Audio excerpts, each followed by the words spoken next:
No último dia 28 de julho, a Seleção Brasileira Sub-20 convocou 24 jogadores para a disputa de 2 amistosos contra a Bolívia, marcados para os dias 9 e 12 de agosto, na Granja Comari, em Teresópolis.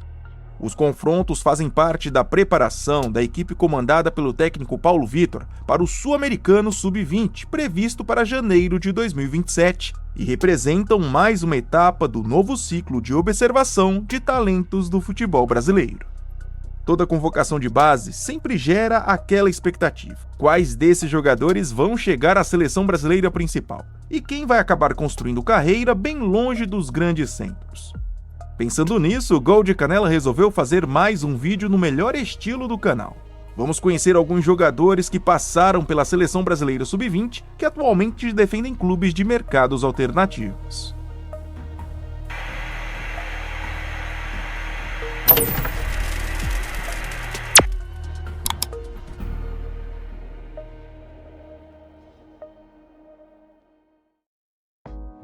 Vamos começar pelo gol.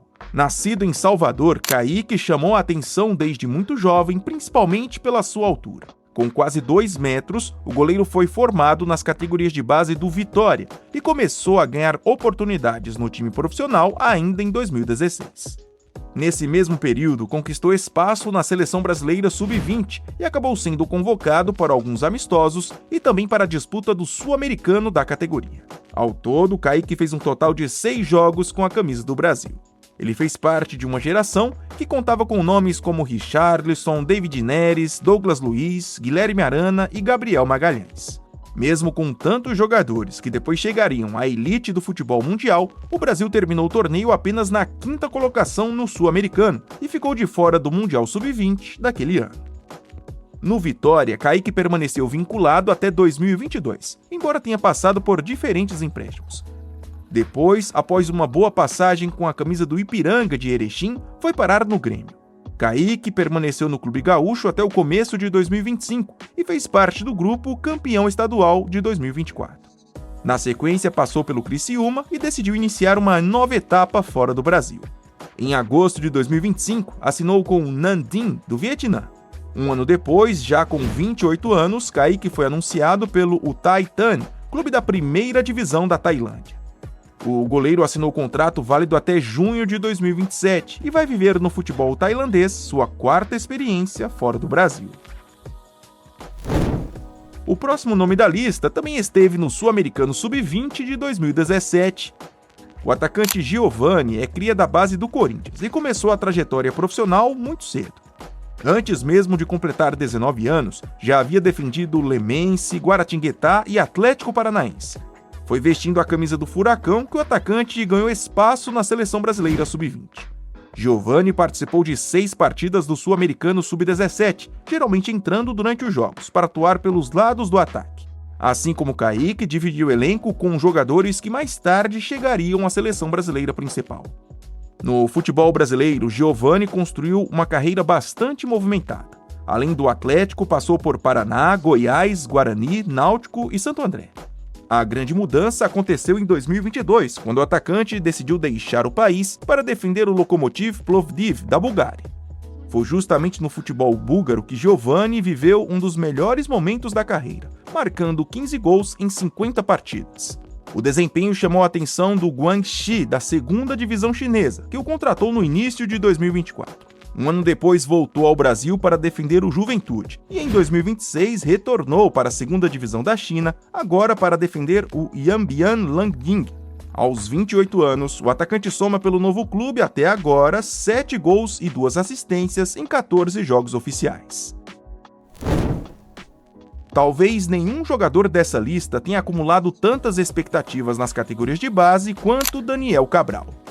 O volante iniciou sua trajetória no Flamengo e foi avançando pelas categorias de base do clube até se tornar um dos principais jogadores de sua geração. Em 2018, foi eleito o melhor atleta de um torneio internacional disputado em Dubai. No ano seguinte, tornou-se titular da seleção brasileira campeã mundial sub-17, disputando 7 partidas na campanha do título conquistado em casa. Daniel também era visto como um jogador de muita personalidade. Volante de boa saída de bola e forte capacidade de marcação, chegou a ser comparado ao colombiano Gustavo Cuéllar, que naquele momento era uma das principais referências do time profissional do Flamengo. Em dezembro de 2020, Daniel Cabral foi lembrado na Seleção Brasileira Sub-20 e disputou 3 jogos em um torneio internacional realizado na Granja Comari. O Brasil enfrentou a Bolívia, Peru e Chile e terminou como campeão da competição. Pouco depois dessa experiência, o volante começou a receber oportunidades no elenco profissional do Flamengo. Também foi chamado por Tite em 2021 para completar os treinamentos da seleção brasileira principal antes de partidas das eliminatórias. Apesar de participar dos grupos campeões do Brasileirão, Copa do Brasil e da Libertadores, Daniel nunca conseguiu conquistar uma sequência de jogos entre os profissionais do Flamengo. Em 2024, deixou definitivamente o clube e assinou com a Estrela da Amadora, de Portugal. A passagem também foi curta, disputou apenas uma partida pelo time principal e depois foi emprestado ao Remo e ao Volta Redonda durante a temporada de 2025. Em fevereiro de 2026, o volante foi negociado em definitivo com o Paide, da primeira divisão da Estônia, assinando um contrato até dezembro de 2028. Até agora, ele soma 17 partidas pelo novo clube e 4 gols. Também entrou em campo pelo Paide nas fases preliminares da Conference League. A ex-promessa do Flamengo está com 24 anos. Caio Mateus chegou ao São Paulo ainda criança, depois de passar por União Barbarense e Inter de Limeira. Em Cotia, foi tratado como uma das principais promessas de sua geração. Rápido, habilidoso e capaz de jogar pelos lados do ataque, se destacou especialmente durante a temporada de 2021. Mesmo tendo apenas 17 anos, alternava entre as equipes sub-17 e sub-20, sempre somando números bem interessantes. No ano seguinte, o atacante foi promovido ao elenco principal do tricolor paulista. Já em seu segundo jogo, marcou o primeiro gol como profissional, na vitória do São Paulo sobre o Ayacucho pela Copa Sul-Americana. O início empolgante também o levou à seleção brasileira sub-20. Em junho de 2022, Caio participou de 3 partidas, contra Paraguai, Equador e Uruguai, e marcou um gol. O Brasil venceu os 3 confrontos, anotando 16 gols e sofrendo apenas 3. Mas foi justamente durante esse período que surgiu o maior obstáculo de sua carreira. Caio sofreu uma grave lesão no joelho enquanto defendia a seleção e ficou afastado pelo restante da temporada de 2022. Após a recuperação, voltou a atuar pelas categorias de base do São Paulo, mas não conseguiu retomar o mesmo espaço no elenco profissional. No começo de 2025, deixou o São Paulo em definitivo e assinou com o Coritiba. A passagem pelo clube paraense durou apenas 5 partidas e seu contrato foi rescindido em setembro daquele ano. Depois de alguns meses sem clube, Caio recebeu uma oportunidade na Espanha. Em fevereiro de 2026, foi contratado pelo Real Múrcia e passou a integrar o Real Múrcia Imperial, equipe filial do clube que disputa a 5ª divisão espanhola. Ele disputou 7 partidas e marcou um gol durante a reta final da última temporada. O Imperial conquistou o acesso e agora vai disputar a 4ª divisão espanhola. Caio está com 22 anos e tem contrato até junho de 2027. Fechando a nossa lista, temos o atacante Juninho.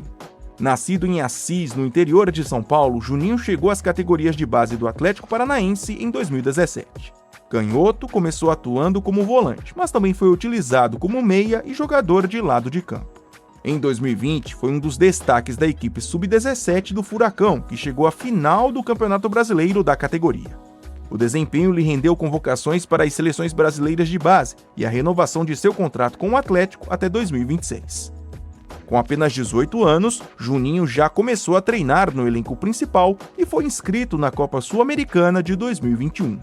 No ano seguinte, foi convocado para a Seleção Brasileira Sub-20 ao lado de outros 3 jogadores do Atlético. Juninho participou de 4 partidas pela categoria. Naquele período, era considerado uma das principais opções para a formação que disputaria o Sul-Americano Sub-20 de 2023. Mas, no final das contas, não entrou na convocação final do torneio. No Furacão, a transição para o profissional também não aconteceu como esperado. Sem muito espaço no Atlético, Juninho foi emprestado ao Mirassol ainda em 2023. No ano seguinte, passou por Cianorte e Aparecidense. Em 2025, retornou ao Furacão, mas fez apenas uma partida pela equipe principal.